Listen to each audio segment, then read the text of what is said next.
ஓம் சாய்ராம். என் அன்பு குழந்தையே, உனக்கு ஒரு ஆச்சரிய தகவல் காத்திருக்கு தங்கமே. இந்த நேரத்தில்தான் இதை கேட்கணும். தக்க தருணம் இது என் பிள்ளைக்கு.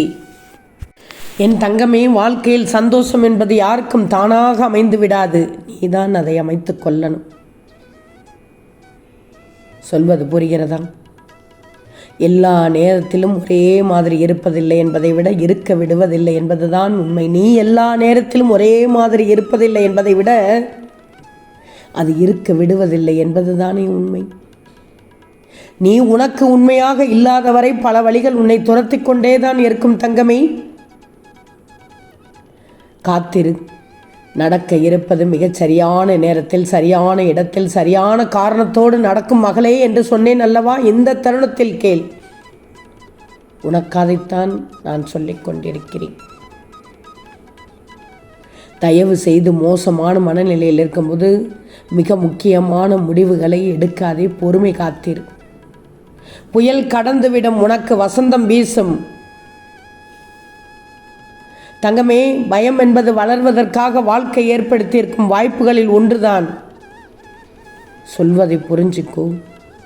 யாருக்காகவும் எதற்காகவும் உன் மகிழ்ச்சிக்கான காரணங்களை மாற்றிக்கொள்ள வேண்டிய அவசியமே இல்லை. தங்கமே, உன் வாழ்க்கையில் முழு திருப்தியை எதிர்பார்க்கிறாயா? உன்னால் ஒருபோதும் மனநிறைவோடு இருக்க முடியாது. தெரிந்ததை சொல், தப்பில்லை. ஆனால் எல்லாம் தெரிந்ததாக நினைத்து சொல்லாதே. உன் மதிப்பை முடிவு செய்ய வேண்டியது நீதான், உன்னை சுற்றி இருப்பவர்கள் அல்ல.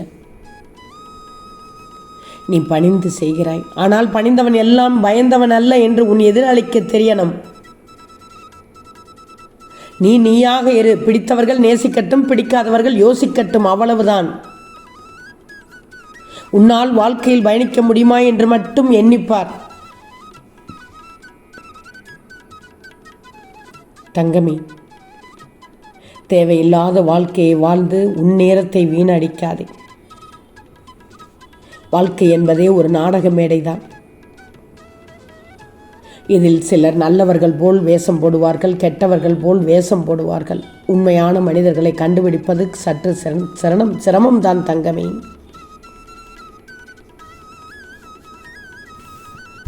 உனக்கு வாழ்க்கை பல அனுபவத்தையும் பாடத்தையும் கற்றுத்தருகிறது, அது உண்மைதானே? அதில் முக்கியமான ஒன்றை கற்றுக்கொண்டிருப்பாய். நீ யாரிடம் எப்படி பழக வேண்டும், எந்த அளவோடு பழக வேண்டும் என்பது. உன் மீது அதீத நம்பிக்கை வைத்திருப்பவர்களை ஏமாற்றுவது புத்திசாலித்தனம் என்று நினைக்காதே. அதுதான் துரோகத்தின் உச்சம். உனக்கு தெரிந்த விஷயங்களை மட்டும் மற்றவர்களோடு பேசி பழக. அது காலப்போக்கில் உன் மீதான நம்பிக்கையையும் மரியாதையும் அதிகப்படுத்திவிடும். சந்தோஷமான நேரத்திலும் துன்பமான நேரத்திலும் நீ நினைவில் வைத்திருக்க வேண்டிய ஒரு உண்மை, இந்த நிமிடம் கூட நிரந்தரம் இல்லை, அவ்வளவுதான். ஒன்று மட்டும் நல்லா தெரிஞ்சுக்கோ. உன் வாழ்க்கையில் உறக்கம் இரக்கம் இரண்டும் அளவோடு தான் இருக்க வேண்டும். உறக்கம் அளவுக்கு மீறினால் சோம்பேறி, இரக்கம் அளவுக்கு மீறினால் ஏமாளி.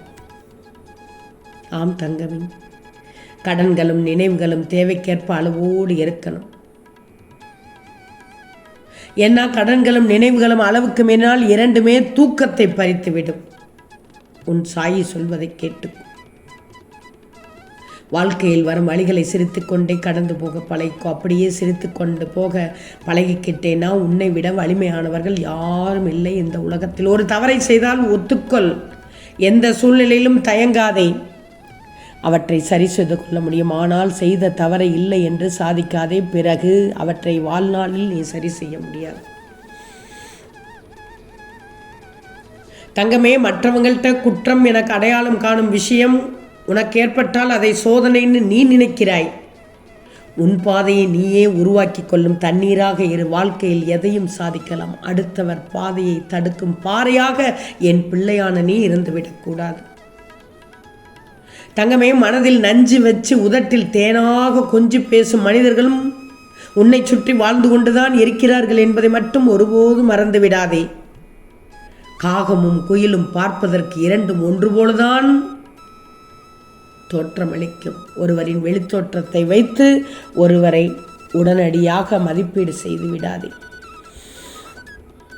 சொல்வது புரிகிறதா? உன் சாய் சொல்வதை அனைத்தையும் மனதில் ஏற்றுக்கோ. ஒன்று உனக்கு முக்கியம்னா தோல்விக்கே அதிக வாய்ப்பு என தெரிந்தாலும் அதை நீ கட்டாயம் செய்யணும். முயற்சி இல்லாமல் நம்பிக்கை இல்லை தங்கமே. உச்சகட்டமாக போராட்டம் இருக்கத்தான் செய்யும். நீ புதிதாக ஒன்றை முயற்சிக்கும் போது நீ ஒரு முட்டாள் என்ற வார்த்தையை அதிகம் எதிர்கொள்ள தயாராக, அப்படித்தான் சொல்வார்கள். ஏன்னா நீ செய்ய போகிறது பெரிய காரியம், வெற்றிகரமான காரியம். ஆனால் இவர்கள் எகத்தாளமாக அனைத்தும் செய்வார்கள். அந்த எகத்தாளத்துக்கெல்லாம் நீ பயப்படக்கூடாது. அதற்கெல்லாம் அப்பாற்பட்டவன் என்று நீ நினைச்சிக்கோ.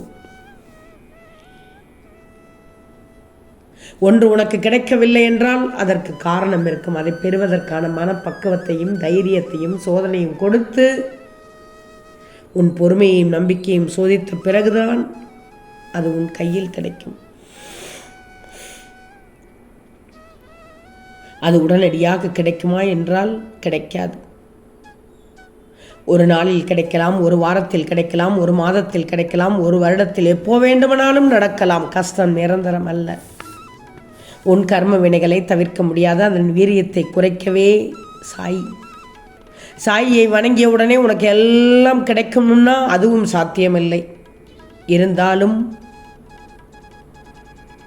எல்லோருடைய புலம்பலும் சாயியை இவ்வளவு நாள் கும்பிடுகிறேன், ஏன் சாயி எதுவும் செய்ய மாட்டேங்கிறார்னு என்றுதான் கேட்பார்கள். தங்கமே, நீ வேண்டியது கிடைக்கும் உனக்கு வேண்டிய நேரத்தில். அதுவரை நம்பிக்கையோடு இருக்கணும், பொறுமையோடு இருக்கணும். என் பிள்ளைகளை தேடி எப்போ எதை கொடுக்க வேண்டும் என்று சாய்க்கு தெரியும். கண்டிப்பாக வழிகாட்டுவேன், தருவேன். அத்தனையும் கிடைக்கும். கவலைப்படக்கூடாது. சாயின் ஆசியோடு அனைத்தும் சிறப்பாக நடக்கும்.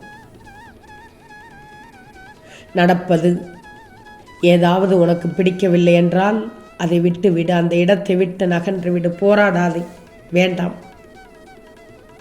நீ பிரச்சனை செய்யவில்லை, ஆனால் பிரச்சனைக்கு ஆளாக்கி விடுவார்கள்.